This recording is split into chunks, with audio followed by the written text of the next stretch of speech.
আজকের এই ভিডিওটিতে আমরা জানতে চলেছি ইতিহাস, ঐতিহ্য ও সমৃদ্ধি, অর্থনীতির দেশ ইতালি সম্পর্কে।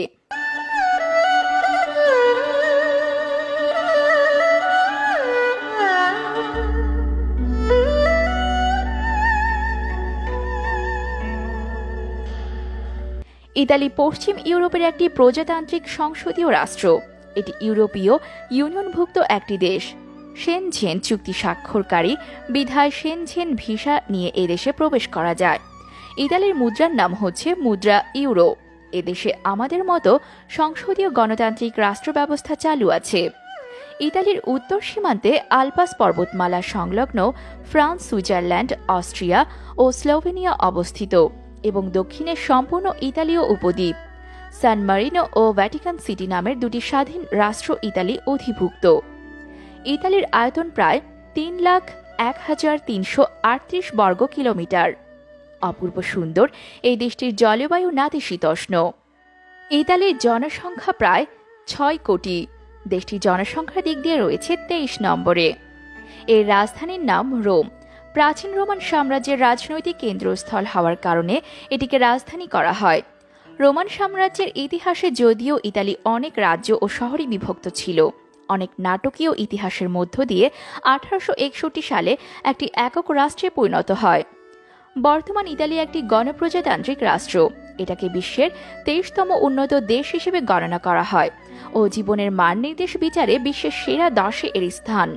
ইতালীয়রা খুব উন্নত জীবনযাপনে অভ্যস্ত এবং ইতালির মানুষের মাথাপিছু আয় প্রতি বছরে প্রায় $40,000।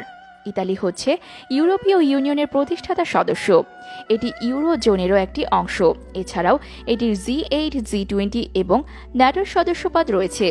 ইতালি রয়েছে বিশ্বের 8ম বৃহত্তম নমিনাল জিডিপি, 10ম উচ্চতর জিডিপি এবং 6ষ্ঠ বৃহত্তম সরকারি বাজেট।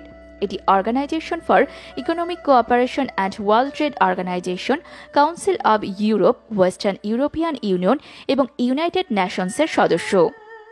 ইতালি রয়েছে বিশ্বের 9ম বৃহত্তম ডিফেন্স বাজেট এবং ন্যাটো নিউক্লিয়ার সরঞ্জামের অংশীদারত্ব।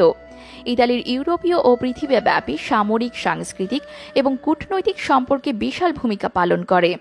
ইউরোপীয় রাজনৈতিক, সামাজিক এবং অর্থনৈতিক প্রভাব দেশটিকে দিয়েছে আঞ্চলিক শক্তি। দেশটি রয়েছে সরকারি উচ্চশিক্ষা কাঠামো। ইতালির ভাষা হচ্ছে ইতালীয়।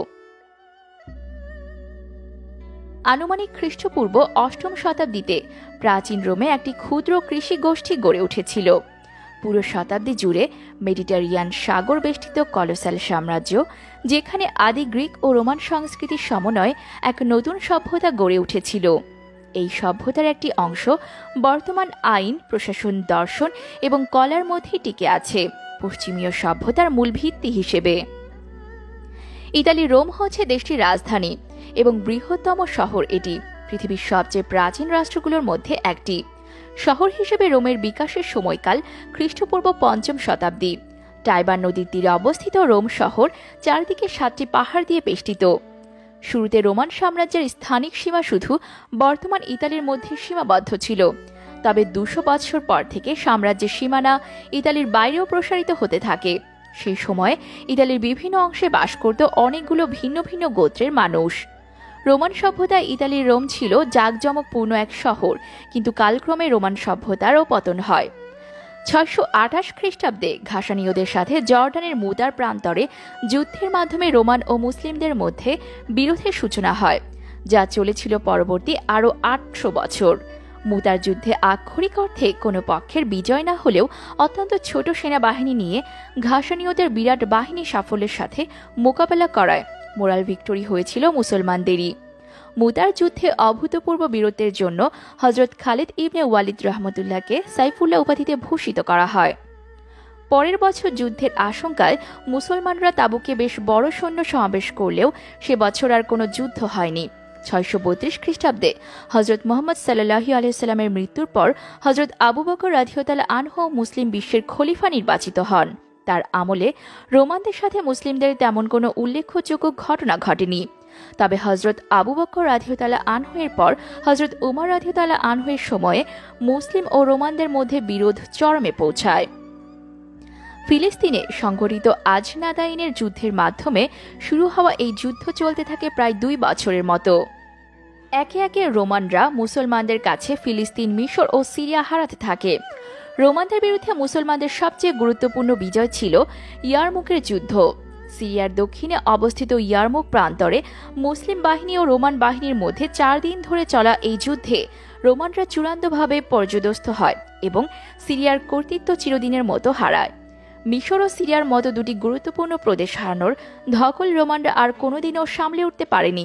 শুধু তাই নয়, খোলাফায়ে রাশিদিনের সময় রোমানরা খোদ আনাতোলিয়াতেও এলাকা হারাতে থাকে মুসলমানদের কাছে। এককালের পরাক্রমশালী রোমানরা এভাবে শেষ হয়ে যায়, কিন্তু রয়ে গেছে তাদের কীর্তি, রয়ে গেছে তাদের চিহ্ন। এই তো গেল ইতালির ইতিহাস। এবার খাবার, পোশাক এবং বর্তমান অবস্থার দিকে চোখ দেয়া যাক। নানা মুখরোচক খাবার আর পোশাকের জন্য পরিচিতি আছে দেশটির। স্পোর্টস কার, নানা সংস্কৃতি ও ভাষা বৈচিত্র্যের পাশাপাশি মনোরম সমুদ্র সৈকত, আলপাইন লেক, আলপস পর্বতমালা এসবের সমন্বয়ে পর্যটকদের জন্য আকর্ষণীয় গন্তব্য ইতালি। দেশ হিসেবে খুব বড় নয়, কিন্তু শৈল্পিক নিদর্শন আর প্রাকৃতিক দৃশ্যের বিবেচনায় খুবই সমৃদ্ধ। আপনি জানলে অবাক হবেন, দুটি স্বাধীন রাষ্ট্র সান ম্যারিনো এবং ভ্যাটিকান সিটিকে ঘিরে রয়েছে ইতালি। এই দুটি স্বাধীন দেশের নিজস্ব পুলিশ রয়েছে, কিন্তু ইতালির ভাষা এবং মুদ্রা ব্যবহার করা হয়। ইতালিতে রয়েছে ইউরোপের সবচেয়ে বড় পর্বত হোয়াইট মাউন্টেন। আপনি জানলে অবাক হবেন, 6 কোটি জনসংখ্যার দেশটি প্রতি বছর 5 কোটি পর্যটক আসে। ফুটবল দেশটির সবচেয়ে জনপ্রিয় খেলা। এই দেশটি 4 বার ফিফা ওয়ার্ল্ড কাপ জিতেছে, যা ব্রাজিলের পরে দ্বিতীয় সর্বোচ্চ। ইতালি 3 বার অলিম্পিক গেমসের আয়োজন করেছে। 1956 সালে গ্রীষ্মকালীন অলিম্পিক, 1960 সালে শীতকালীন অলিম্পিক, 2006 সালে শীতকালীন অলিম্পিক। আপনি জানলে আরও অবাক হবেন যে এই দেশে সন্তান জন্মের হার অনেক কম। যেসব দম্পতি একের অধিক সন্তান জন্ম দেয় তাদের সরকার পুরস্কৃত করে থাকে। ফ্যাশন শিল্পে ইতালির অবস্থান রয়েছে প্রথম স্থানে। Lotto, Valentino, প্যারাডে, Armani, মার্নি, iceberg. Galileo ছিলেন ইতালীয় বংশোদ্ভূত। আমরা তো সবাই জানি যে সে দাবি করে প্রথম সূর্যের চারপাশে পৃথিবী বিচরণ করে।